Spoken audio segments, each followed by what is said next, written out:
Welcome back to the corner, my friends. Tonight, we delve into the sticky, sweltering heart of summer. Stories that will make you think twice before you step out this summer.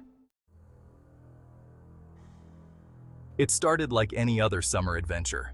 A group of friends, eager to escape the city heat and the monotony of their daily lives, decided to embark on a weekend camping trip.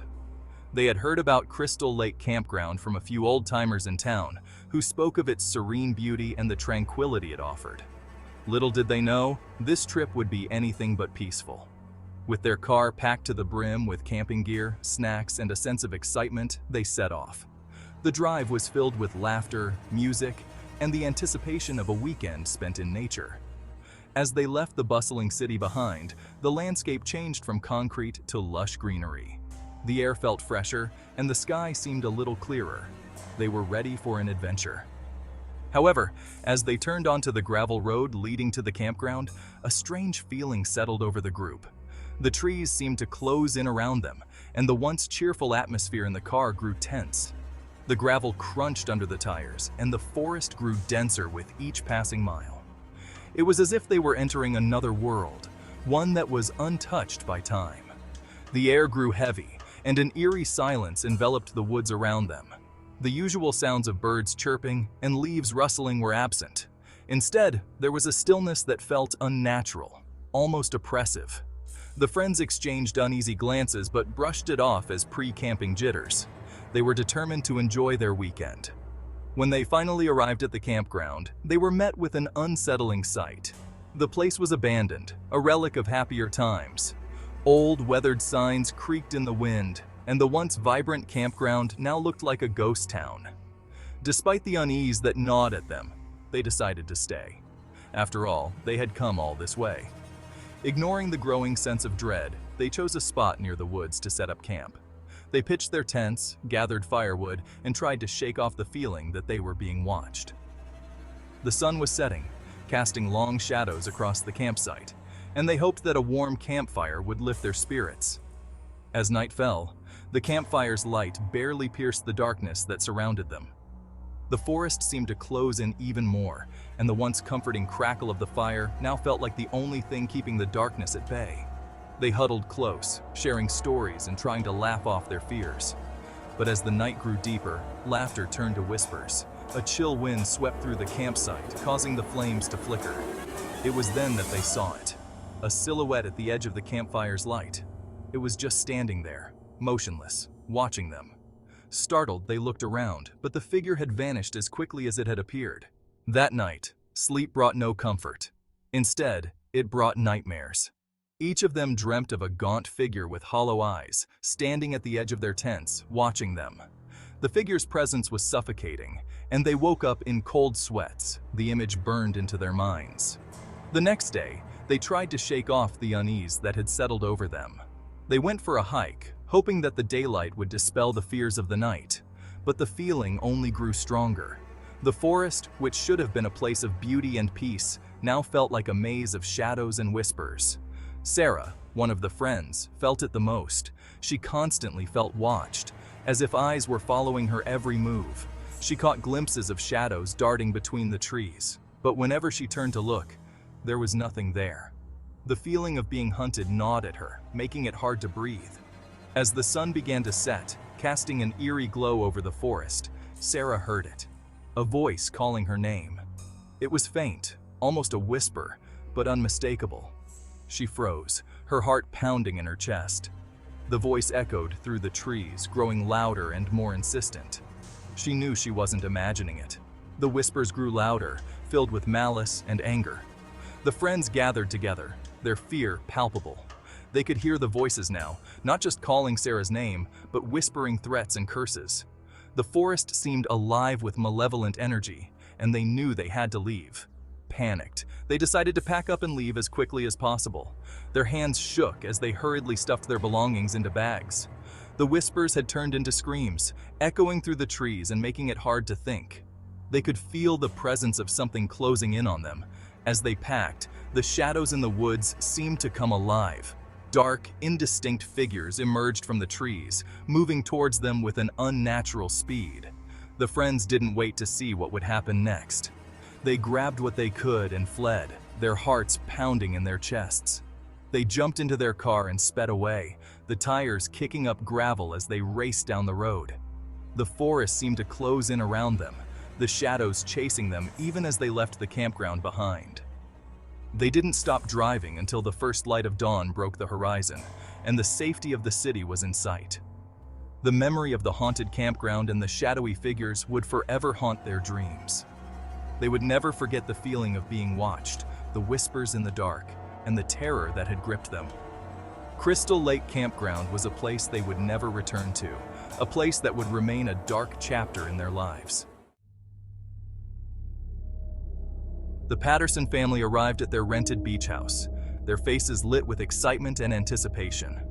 They were eager for a week of sun, sand, and relaxation, a much-needed break from their busy lives back home. The house, perched atop a dune, promised breathtaking views of the ocean and a peaceful escape from the hustle and bustle of everyday life. Days melted into a blissful routine. The kids built elaborate sandcastles, their laughter echoing across the beach, while their parents lounged on beach chairs, soaking up the sun and enjoying the serene environment.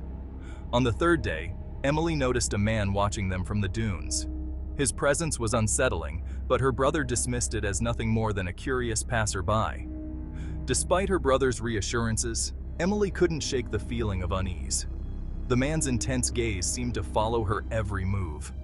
That night, as the family settled in for bed, Emily saw the man outside her window, his silhouette stark against the moonlit sky. He was staring up at the house, his eyes fixed on her window. Fear gripped her, but when she told her parents, they dismissed her concerns as an overactive imagination. Her parents, thinking she was just spooked by the unfamiliar surroundings, assured her that everything was fine. However, the next day, the man was there again, watching them from a distance as they played on the beach. His presence was becoming impossible to ignore. One evening, as the sun began to set, Emily found a sandcastle with a chilling message etched into the sand. Leave. Panic set in, and she ran to show her parents. The message was the final straw. The family decided to cut their vacation short, packing up their belongings in a hurry. As they drove away, Emily glanced back and saw the man standing on the dunes, watching them leave. His figure was a dark silhouette against the fading light. The Pattersons never returned to that beach house. The memory of the stalker cast a long, dark shadow over what was supposed to be a perfect summer vacation. As they drove away, the family couldn't shake the feeling of being watched, the eerie experience forever etched in their minds. The beach, once a place of joy and relaxation, had become a haunting memory they would never forget. High in the remote wilderness stood a solitary cabin, nestled deep within the dense forest, far from the hustle and bustle of city life. This cabin, surrounded by towering trees and the sounds of nature, was a place of solitude and peace. It was a family retreat for Emma, a place where she had spent many summers with her family, creating cherished memories. This year, she convinced her boyfriend Daniel to join her for a weekend of hiking and stargazing, hoping to share the magic of the forest with him. They planned to spend their days exploring the forest trails, breathing in the fresh air, and their nights under the vast, starry sky, away from the city lights. Emma was excited to show Daniel the beauty of the wilderness, the serenity it offered, and the sense of adventure it brought.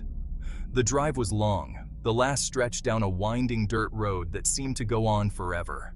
The further they drove, the more the forest closed in around them, the trees growing denser and the road narrower. It was a journey that tested their patience, but Emma assured Daniel it would be worth it. As they arrived, the sun cast eerie shadows across the clearing, the light filtering through the trees in a way that made the forest seem alive.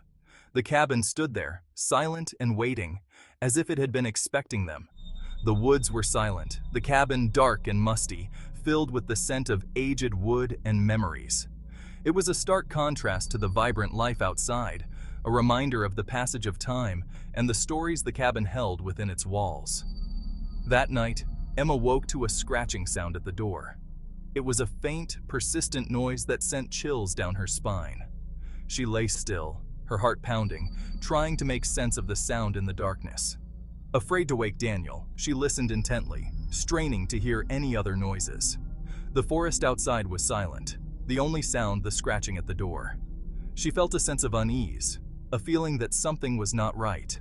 The scratching continued, then stopped, followed by a low growl that seemed to come from just outside the door. It was a sound that made her blood run cold, a reminder that they were not alone in the forest. She woke Daniel, who tried to reassure her, but couldn't shake the feeling something was wrong. They sat together, whispering in the dark, trying to make sense of the noises and the fear that gripped them. They spent a restless night, huddled by the fire, the warmth doing little to ease their anxiety.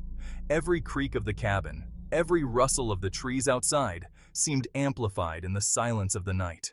The next morning, they decided to leave. The events of the night had left them shaken, and they no longer felt safe in the cabin. They packed their things quickly, eager to put distance between themselves and the unsettling experience. As they were about to leave, Daniel noticed deep claw marks on the cabin door. The sight of the marks confirmed their fears, and they realized that whatever had been outside the night before was real and dangerous. They left, the unsettling events forever etched in their minds. The drive back was silent, each lost in their thoughts, the cabin growing smaller in the rearview mirror.